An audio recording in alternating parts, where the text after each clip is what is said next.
Vidéo de Johnny Hallyday. Quand sa fille Laura se battait à l'école à cause de sa marionnette dans les Guignols. Souvenir Canal+ vient d'annoncer la fin des Guignols de l'info, après 30 ans à l'antenne.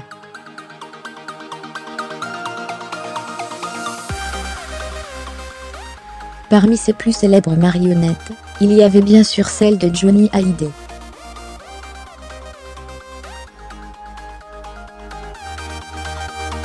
Pas franchement fan, le rocker avait fait une étonnante révélation à Anne Sinclair, en 1991 sur le plateau de 7 sur 7.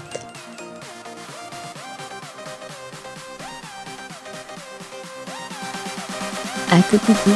Les téléspectateurs des Guignols se souviennent tous de la marionnette de Johnny Hallyday, hilar devant la célèbre boîte à coucou, imaginée par François Rollin, l'un des créateurs de l'émission de Canal+.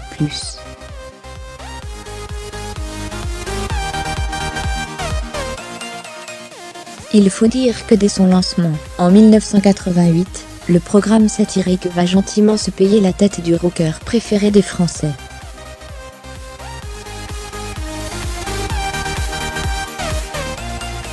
Il est d'ailleurs l'une des premières personnalités à disposer de son double de latex permanent, avec Patrick Poivre d'Arvor, alias PPD, et Serge Gainsbourg.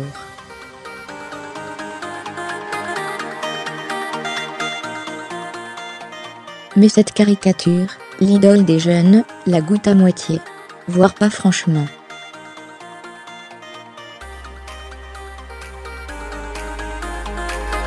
Le 7 juillet 1991, sur le plateau de 7 sur 7, le magazine dominical de TF1, il confie même son agacement à Anne Sinclair.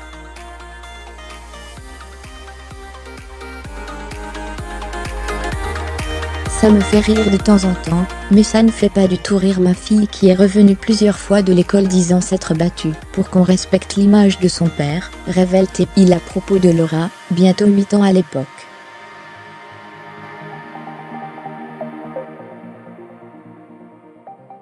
Ce n'est pas très agréable, dans la vie quotidienne de s'entendre traiter d'abruti.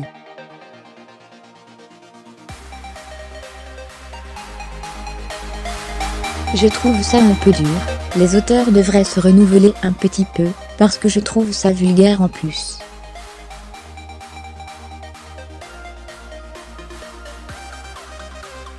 C'est dur d'élever un enfant, c'est dur de ne pas faire de feu. Johnny Hallyday dans 7 sur 7, le 7 juillet 1991. Un enfant, c'est fragile.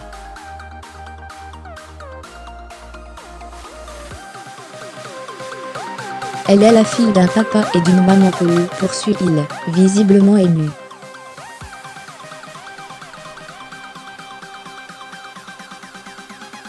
Il faut faire attention, parce qu'ils sont fragiles, c'est dur d'élever un enfant, c'est dur de ne pas faire de faute.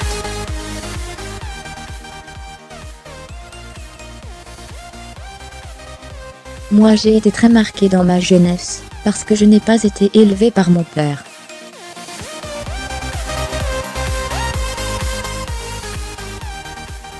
J'ai dû le rencontrer une fois dans ma vie, et à la sortie de l'école, les enfants me disaient « Toi t'as pas de père, tu dois être le fils d'un boche », ça m'a marqué.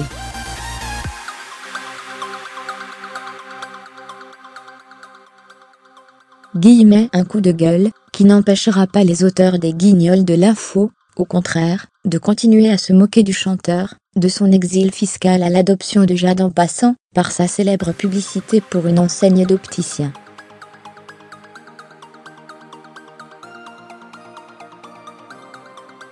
Dès 1989, Johnny s'était vengé symboliquement en coupant le nez de sa marionnette dans Nulle part ailleurs, en présence d'un Philippe Gilda hilar.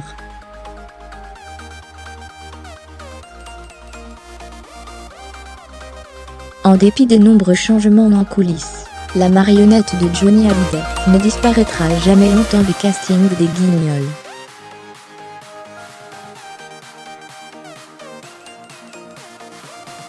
En décembre dernier, quelques jours après la mort du rocker, l'émission lui avait rendu hommage dans un montage émouvant, les différentes marionnettes interprétant une version sur mesure de Quelque chose de Tennessee, rebaptisé Quelque chose à que Johnny.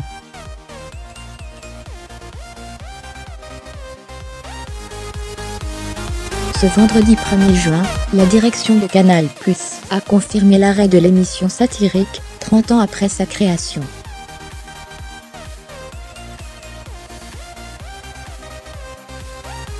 Remaniée en 2015 après la prise de contrôle de la chaîne par le groupe Bolloré, elle n'avait retrouvé ni les audiences, ni le tour de ses grandes heures.